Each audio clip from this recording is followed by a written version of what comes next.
Todos estamos de acuerdo que una transformación espiritual es necesaria. Todos estamos convencidos de que es Dios quien tiene que iniciar y energizar ese cambio. Todos estamos de acuerdo que los cristianos no podemos quedarnos pasivos en ese proceso, sino tenemos que participar activamente. La cuestión es, ¿cómo es que Dios va a realizar esta transformación? O sea, ¿cuáles son los medios que Dios utiliza para producir ese gran cambio en nosotros? Este es el tema que tenemos que tocar ahora en este video. Después de servir por muchos años en América Latina, estoy convencido de dos cosas. En primer lugar, he visto cómo la iglesia evangélica tiene una pasión por Dios. Por lo general, la iglesia está creciendo y hay muchos hermanos y hermanas que demuestran un compromiso muy serio con el Señor y con la misión de la iglesia. Muchos han hecho sacrificios muy costosos para seguir al Señor y para servirle. O sea, nadie puede cuestionar la disposición de la mayor parte de los cristianos de seguir creciendo en Cristo y seguir avanzando con la misión de la iglesia. Nadie puede cuestionar la seriedad de su entrega a la obra de Dios. Y nadie puede dudar del compromiso del liderazgo de las iglesias con animar a su gente hacia un crecimiento espiritual. Todo esto es muy loable.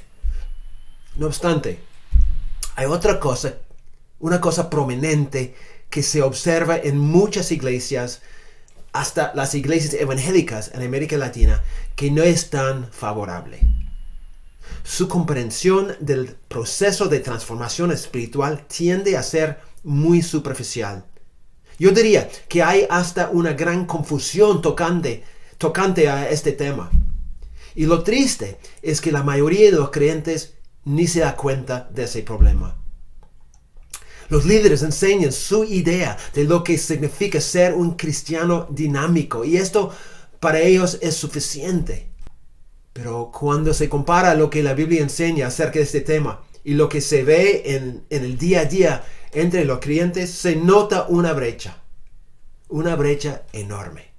Yendo al grano, hermanos, no parece que hay un concepto muy claro del camino hacia la madurez espiritual.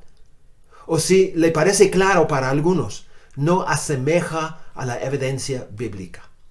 La iglesia tiende a enseñar un concepto demasiado superficial y a veces, yo diría hasta peligroso, acerca de cómo avanzar en madurez espiritual. Por ende, antes de poder considerar los medios bíblicos de transformación, debemos corregir algunas de esas ideas comunes, pero equivocadas. Entonces, vamos a explorar 5 pasos falsos hacia la transformación espiritual que se ve en la vida de muchos cristianos. 5 pasos falsos hacia la transformación espiritual. El primer paso falso es el activismo. Si yo tuviera que describir una de las fallas más comunes en la iglesia en América Latina, sería justamente esto. Que hay una gran tendencia hacia un activismo. Me cansa aún pensar en ello. Recuerdo la carga que sentía muy a menudo porque tenía que asistir a tantas actividades. Parecía que casi todos los días había algún tipo de actividad y la expectativa era que si tú eres un miembro serio, tienes que estar. Casi todo el ambiente olía de activismo.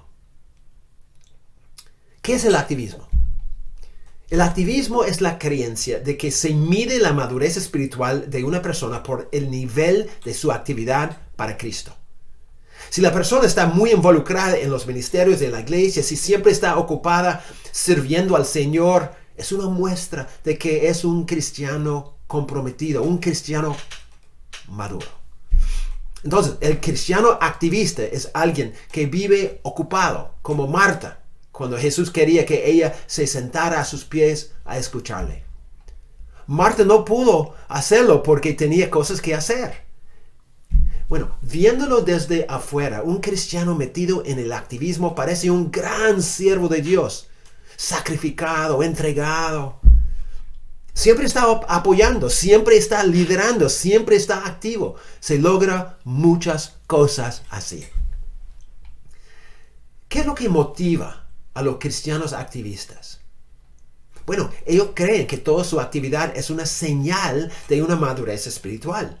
Por ende, hacen grandes sacrificios para meterse en más y más actividades, para asegurar que no solo ellos, sino que toda su familia está en la iglesia cada vez que se abre la puerta. Cada culto, cada actividad, cada estudio, cada necesidad es otra oportunidad para mostrar el nivel de su espiritualidad y la profundidad de su compromiso. Esa es la vida espiritual de un activista. ¿Ves por qué digo que se cansa? Es una vida llena de eventos y compromisos, de adrenalina y esfuerzo. Después de poco tiempo, la iglesia empieza a depender de los activistas, porque son ellos que sostienen los ministerios y la vida atareada de la iglesia.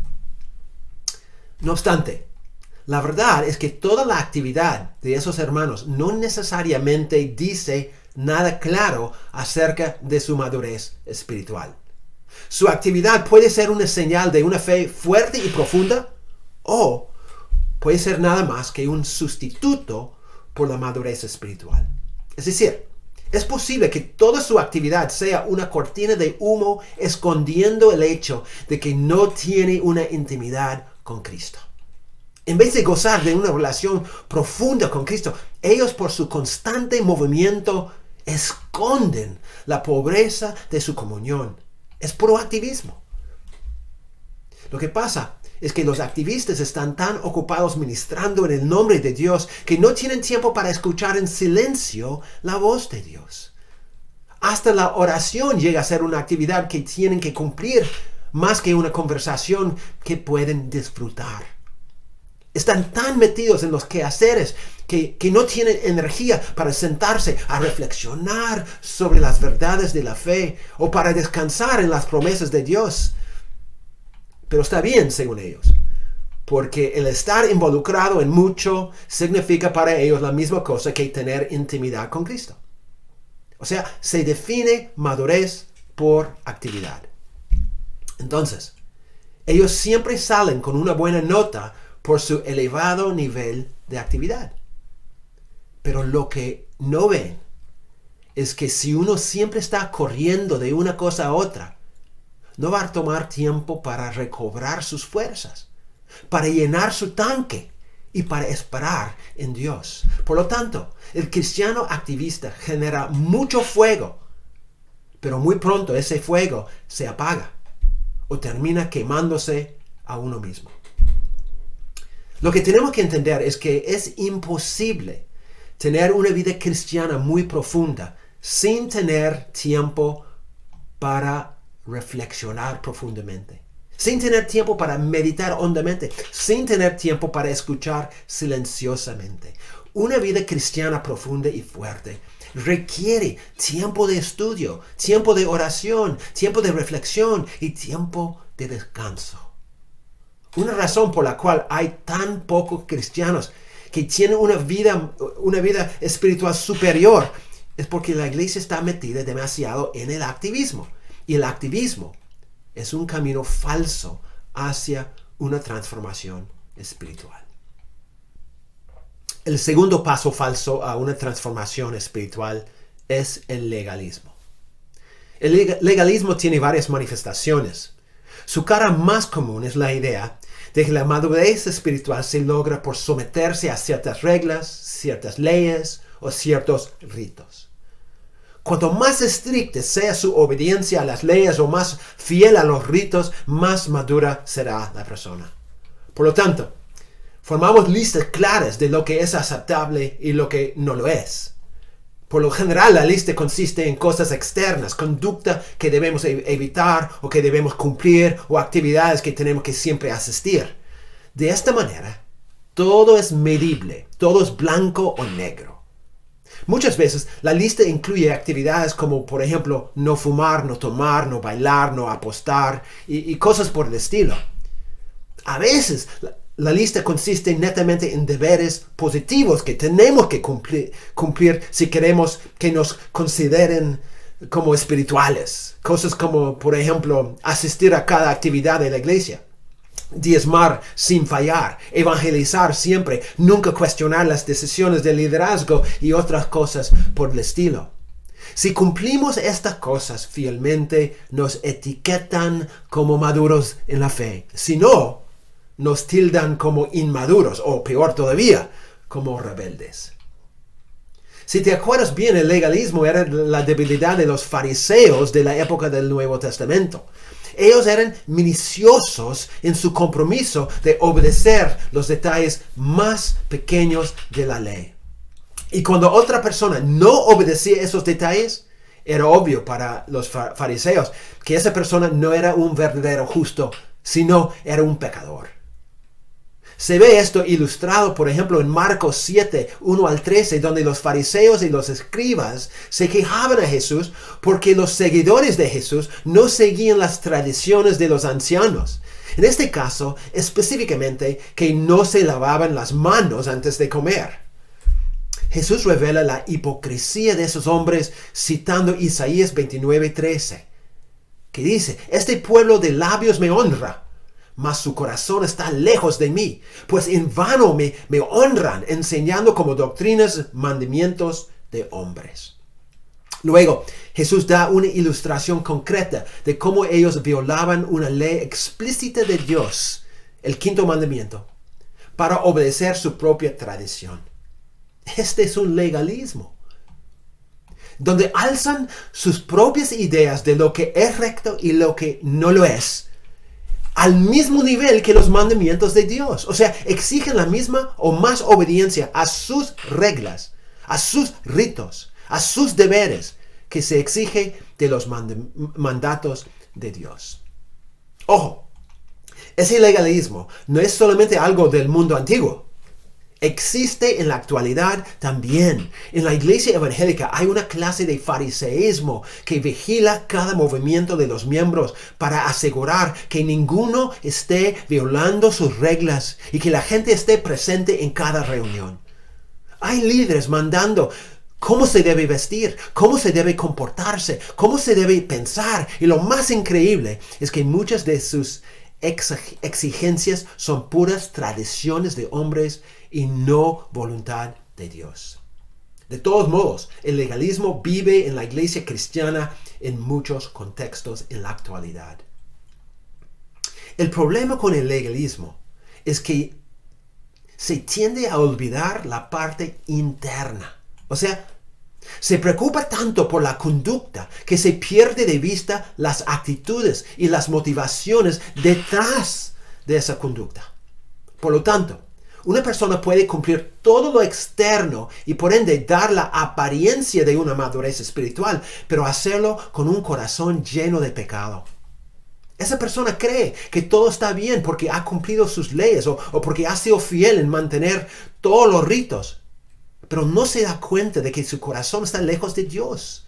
Ha caído en un legalismo. Jesús reprende a los fariseos por tal legalismo, por esa hipocresía en Mateo 23, 25 a 28. Él dice: ¡ay de vosotros, escribas y fariseos hipócritas! Porque limpiáis lo de fuera del vaso y del plato, pero por dentro estáis llenos de robo y de injusticia. Fariseo ciego, limpia primero lo de dentro del vaso y del plato, para que también lo fuera sea limpio. ¡Ay de vosotros, escribas y fariseos hipócritas! Porque sois semejantes a sepulcros blanqueados, que por fuera a la verdad se muestran hermosos, mas por dentro están llenos de huesos de muertos y de toda inmundicia. Así también vosotros por fuera a la verdad os mostráis justos a los hombres, pero por dentro estáis llenos de hipocresía e iniquidad. Obviamente la obediencia a la palabra de Dios es importante y es una clara señal de madurez espiritual. No obstante, hermanos, el legalismo va más allá. No solamente tiende a enfocar más lo externo que el interno, sino también agrega sus propias leyes. leyes que lleguen a tener la misma autoridad que la palabra de Dios. Esta clase de legalismo es un falso paso hacia la transformación espiritual. El tercer paso falso a la transformación espiritual es el moralismo. El moralismo. Ese paso falso es muy parecido al legalismo. El moralismo es un lobo vestido de oveja. O más al tema, es una religiosidad vestida del cristianismo.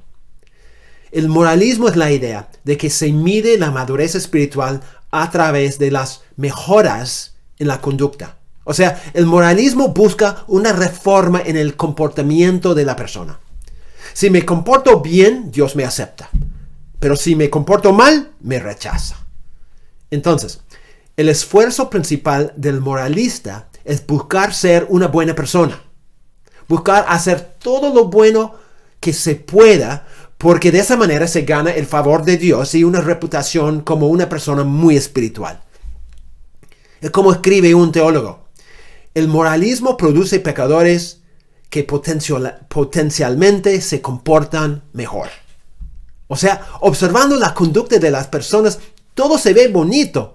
Todo parece muy espiritual, muy comprometido con Dios. No hace cosas malas, siempre demuestra una conducta muy buena. Es una persona realmente religiosa, con buena conducta y con buenas morales.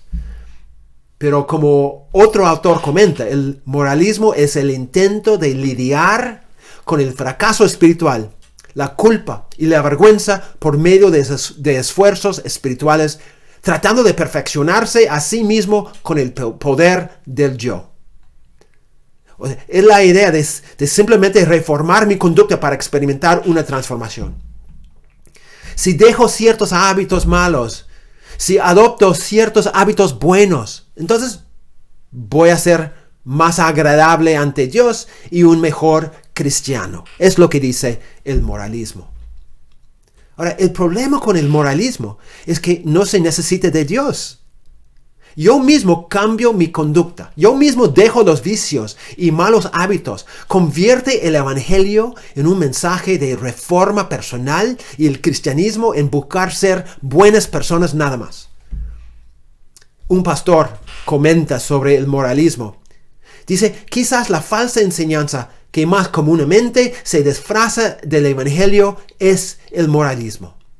Típicamente en las iglesias evangélicas, el evangelio básico es predicado y enseñado.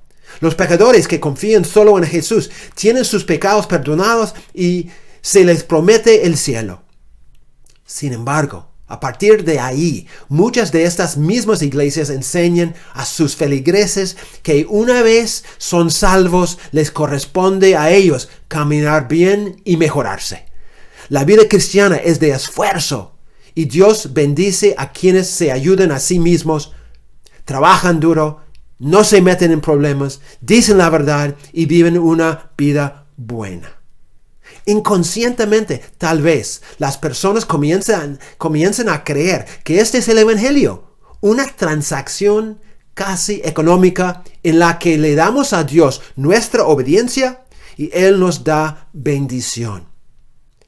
Nos da también suficiente comida y refugio, buenos matrimonios y niños bien educados, buen trabajo y vacaciones ocasionales.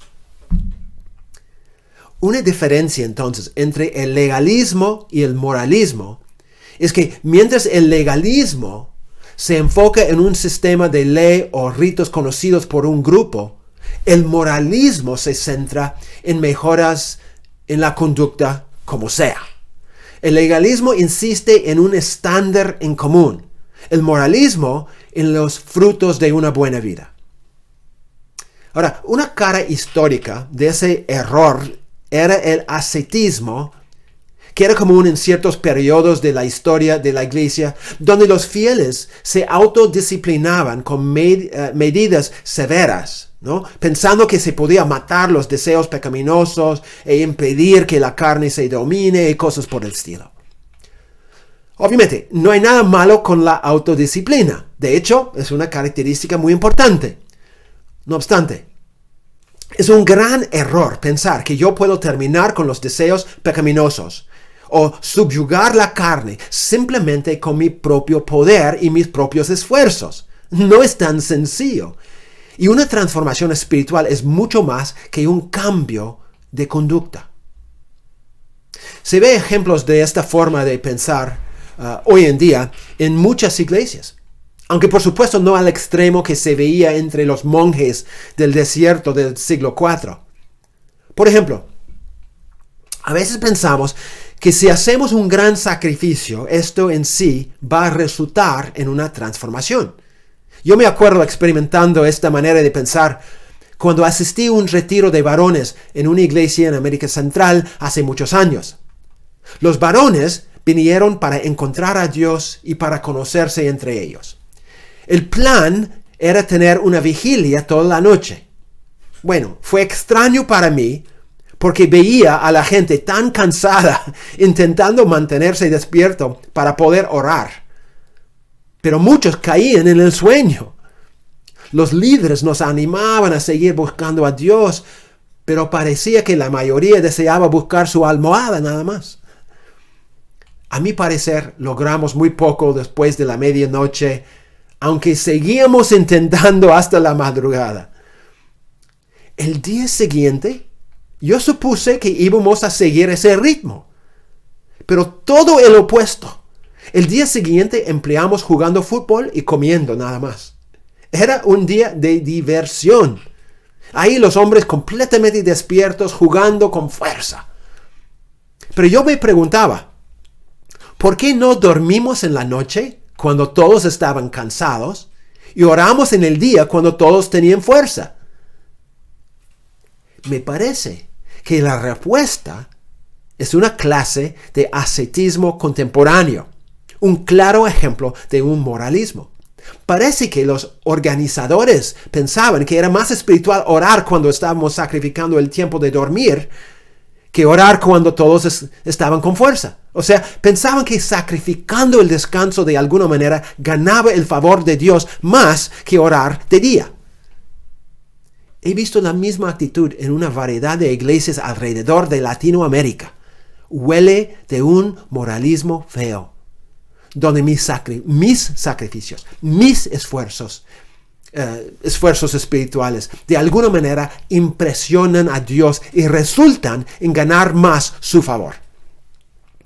Donde hacemos una clase de chantaje con Dios. Si nosotros hacemos un tipo de sacrificio, Dios es obligado a recompensarnos con ciertas bendiciones. Es un moralismo. Ahora, hay otra manifestación muy particular del moralismo que es muy común entre los evangélicos. Podemos llamarlo una espiritualidad mecánica. Esa es la perspectiva que se centra en la manera en que uno crece en su vida espiritual. Muy a menudo, los moralistas creen que el proceso hacia una madurez espiritual es casi como una fórmula mágica que siempre debe llevarnos a un avance en la santificación. Esa forma mágica es la siguiente: lectura bíblica, más oración, más servicio, es o suma a una vida cristiana madura. Es decir, si una persona tiene su tiempo devocional todos los días, llevando la Biblia, leyendo la Biblia y orando, etc., y se involucra en el servicio de la iglesia, entonces pensamos de que de todos modos va a crecer en madurez espiritual. Pero lamentablemente sabemos por experiencia que esto no funciona así. Esa fórmula no es algo automática, no es una ley inquebrantable. ¿Debo tener mi tiempo devocional todos los días? Por supuesto que sí. No obstante, el hecho de que yo leo mi Biblia y oro no necesariamente significa que estoy experimentando una transformación en mi vida. Si cumplo todo esto, pero para cumplir nomás, ¿de qué vale? Llega a ser un moralismo nada más. Si nunca fallo en tener un tiempo devocional, pero no lo vivo, o no me pone en contacto íntimo con Dios cuando lo hago, ¿de qué vale? Además, Como ya hemos visto, yo puedo estar muy metido en el servicio de la iglesia y no crecer nada. Cumplir las cosas debidas o no practicar las cosas prohibidas no necesariamente nos va a llevar a una madurez espiritual. El asunto es más complicado que eso. No existe, hermanos, una fórmula mágica para producir la transformación en nosotros. Yo me acuerdo escuchando hace varios años una conversación entre un pastor y un miembro de su iglesia. El miembro buscó a su pastor para un consejo por lo que estaba pasando en su vida. Ese miembro esperaba un consejo sabio, un consejo bíblico y compasivo de parte de su pastor. La conversación fue más o menos así. El hermano decía: pastor, tengo una muy mala noticia que quiero compartir con usted. Y el pastor responde: ¿pero qué pasó, hermano querido? Y el hermano dice: pastor, me despidieron de mi trabajo ayer en la noche. Y el pastor responde: mi hermano, qué lástima, dime qué pasó. Bueno, hubo una reducción de personal por la situación económica y me tocó a mí. Ahora tengo cuentas que pagar y no sé cómo voy a hacerlo. ¿Por qué me pasó esto, pastor? El pastor responde: vamos a analizarlo juntos, hermano. Tú sabes que Dios siempre tiene un propósito para todo. Dime, hermano, ¿has sido fiel con tu tiempo devocional? Uy, el hermano dice: a decir la verdad, no. Ha sido esporádico, no más por toda la carga laboral y familiar que tengo. Tú sabes, pastor, tengo que ser honesto, que me he descuidado en esa área. Y el pastor dice: bueno, hermano, tú sabes qué tan importante es, ¿no es cierto? ¿Qué esperes si no das el tiempo a Dios que Él merece? ¿Qué de tu diezmo? ¿Has sido fiel con ese deber? Tampoco, pastor. Con mi hija en la universidad y todas las cuentas, no hemos podido siempre. Tú sabes lo que dice Malaquías, ¿no es cierto? Ninguno puede robar a Dios sin que haya repercusiones. Hermano, me parece que perdiste tu trabajo por desobediencia, por faltar en las responsabilidades más básicas. Si tú no haces tu parte, ¿por qué piensas que Dios debe bendecirte? Hermanos, ¿cómo ves la perspectiva de ese pastor? ¿Es una perspectiva bíblica? No, yo diría que es una perspectiva netamente moralista. El pastor cree que hay una relación directa siempre entre mi conducta y el favor de Dios. Si me comporto bien, entonces Dios me va a bendecir. Si no, pues Dios me va a castigar. Ahora, es verdad que Dios nos disciplina a veces y nos castiga a veces. No obstante, no existe una relación directa y necesaria entre mi fidelidad y sus bendiciones. Si existiera esa clase de relación, todos estaríamos fritos. Todo lo bueno que recibimos es por gracia. Nunca es algo merecido que Dios nos debe por comportarnos bien o por nuestra fidelidad. Y no todo el malo que pasamos es consecuencia directa de nuestra conducta. En muchos casos es simplemente un resultado de vivir en un mundo caído. Hermanos, el pastor en esa ilustración tiene una teología moralista. Y esa teología moralista es peligrosa para la iglesia y dañina para nuestras vidas espirituales. El moralismo es un falso paso hacia la transformación espiritual. El cuarto paso falso hacia una transformación espiritual es el misticismo. Este error enfatiza una experiencia espiritual directa. Una experiencia muy personal que conduce a la persona a un encuentro místico, una unión con Dios. O sea, el misticismo es la creencia de que una experiencia espiritual o mística es la evidencia de una madurez espiritual avanzada. Aunque el misticismo era más prevalente en la iglesia de la Edad Media, ha vuelto en la actualidad y se ve dentro de las iglesias evangélicas un nuevo misticismo. Ahora, ¿cómo se ve el misticismo en las iglesias? Viene en una variedad de formas. Por ejemplo, el misticismo es evidenciado cuando la experiencia espiritual personal tiene más peso que una sumisión a la palabra de Dios. O sea, cuando una iglesia o un cristiano atribuye más autoridad a lo que yo he experimentado que a lo que dice la Biblia, ha entrado en un tipo de misticismo. Los cristianos místicos suelen citar, por ejemplo, 2 de Corintios 3:6. La letra mata, mas el espíritu vivifica. Aparentemente esto significa que el mensaje subjetivo que uno ha recibido, supuestamente del Espíritu Santo, por supuesto, tiene más peso que algo escrito en la Biblia. Tristemente, ellos ignoran el contexto de ese pasaje y por lo tanto malinterpretan el texto totalmente. Y hacen una aplicación también incorrecta. Su falla es como ha escrito un autor. En los estados místicos, lo que prevalece es el sentimiento, no el entendimiento. Por eso es muy común que la autoridad principal sea mi propia experiencia espiritual, aún más que la palabra de Dios escrita. Es un misticismo. Como consecuencia, la persona vive diciendo, por ejemplo, Dios me dijo, Dios me reveló, o cosas como, tuve un sueño en que Dios se manifestó, cosas por el estilo. Ahora, el problema con el misticismo es que muchas veces es demasiado subjetivo. La persona siente algo y asume que tiene que ser una palabra de Dios.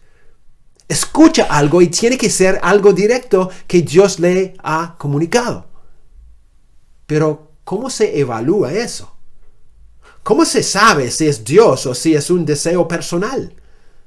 Peor todavía es cuando mis experiencias subjetivas llegan a tener un rango más importante que la misma palabra de Dios. Me acuerdo hace muchos años ya, caminando con mi esposa por las calles de una ciudad en América Central. Y en esa caminata encontramos a una señora caminando por ahí. Empezamos a conversar con ella y cuando se enteró de que éramos misioneros, ella quería compartir con nosotros una palabra que Dios le había dado.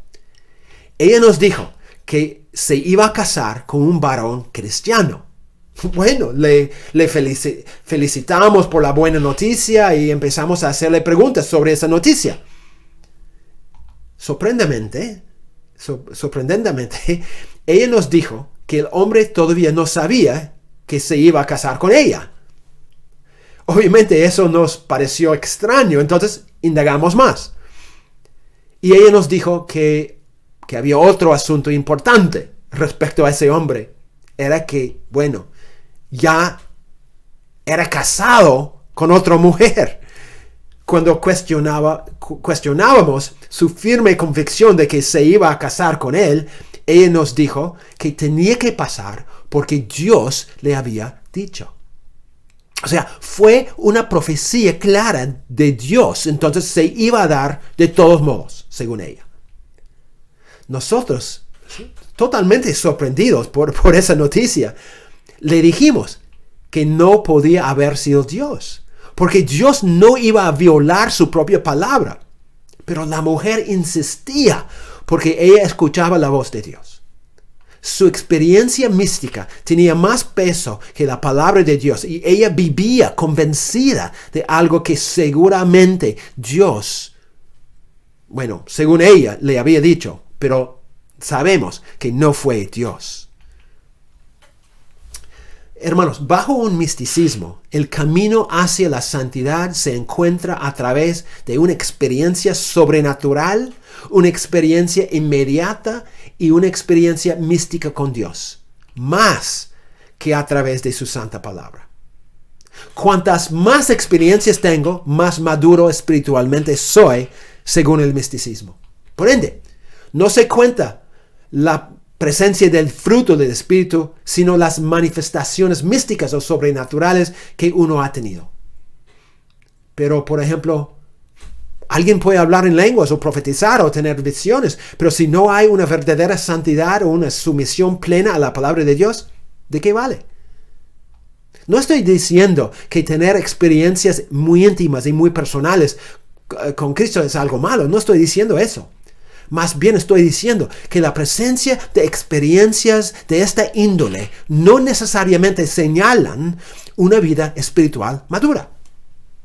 La búsqueda de experiencias personales como evidencia de una transformación espiritual es un camino falso. El quinto paso falso a una transformación espiritual es el dualismo. Seguramente ya habían escuchado de los otros pasos falsos que hemos compartido, pero quizás este último no es tan común, por lo menos en nuestro conocimiento. No obstante, yo diría que es este paso falso, el quinto, el de un dualismo, que probablemente es el más común entre los creyentes de América Latina. ¿Qué es lo que el dualismo significa? El dualismo es una perspectiva sobre la vida que divide la vida en dos esferas distintas: la esfera secular y la esfera espiritual.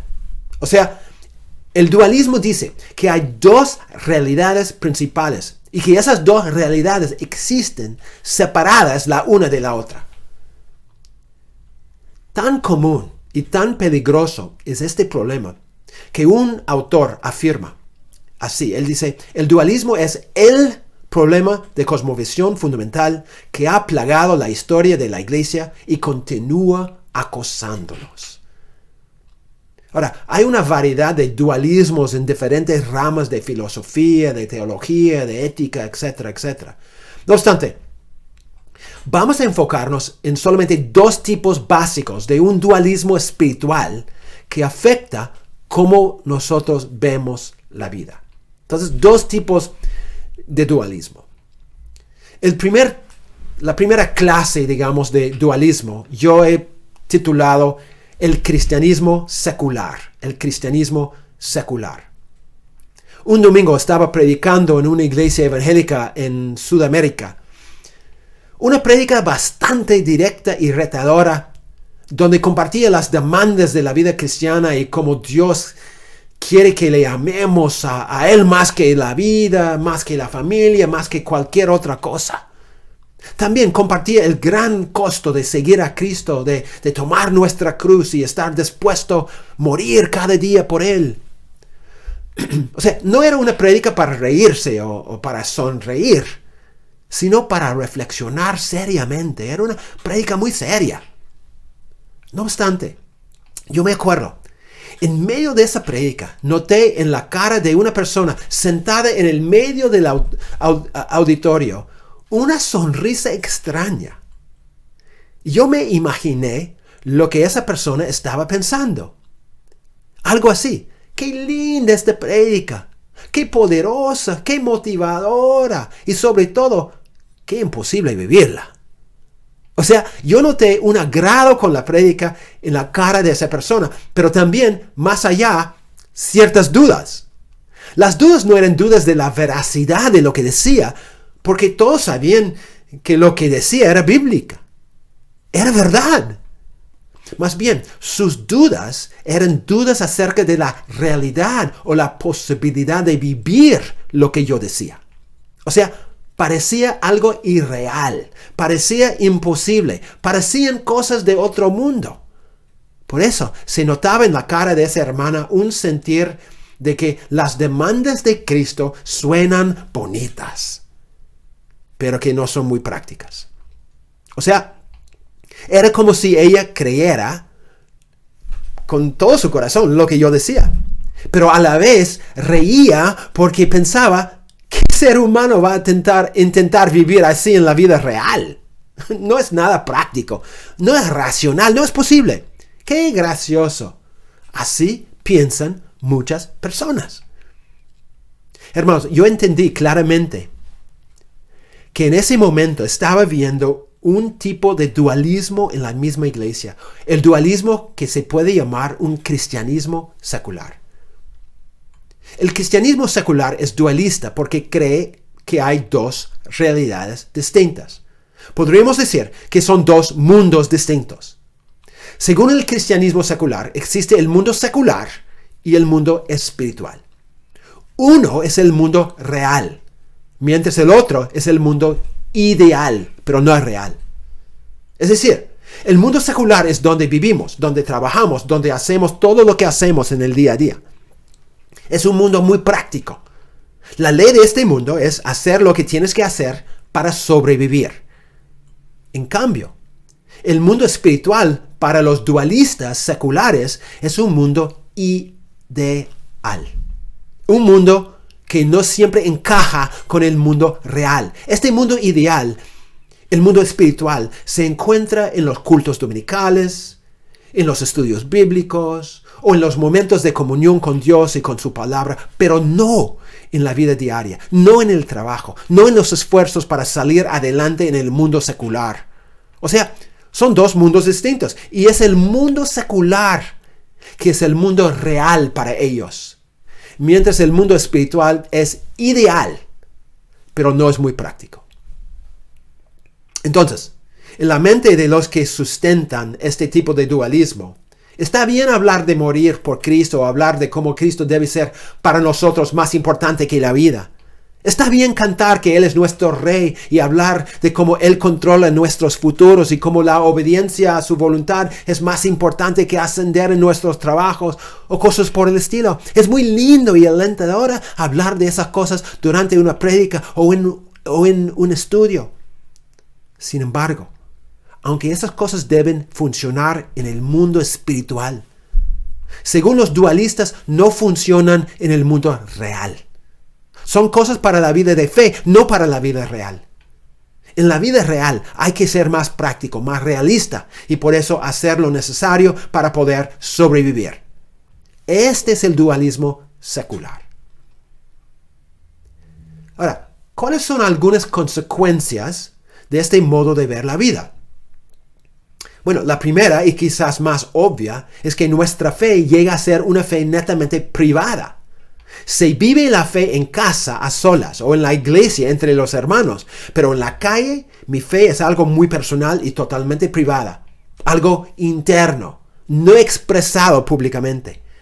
La persona no quiere ofender o incomodar a los demás, entonces se mantiene callada en asuntos de fe. Un resultado de esa fe netamente privada es que no se confronta la cultura con las verdaderas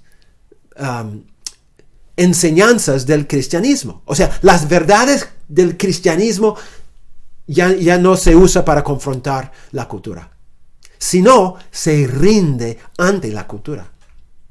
Los que viven este tipo de dualismo fácilmente se mezclan con la cultura, se adaptan a la cultura, pero no tienden a cuestionar o confrontar la cultura. Se sienten cómodos en el mundo porque para ellos es el mundo real. Y puesto que su fe es algo interno y privado, no choca con las ideas y convicciones del mundo. Pero la verdad es que no van a hacer mucho impacto evangelístico en el mundo tampoco. Y su involucramiento con la cultura no es para ver una transformación porque no ven la necesidad de un cambio en la cultura alrededor. Es un cristianismo secular, vivido en la iglesia, pero no en la calle.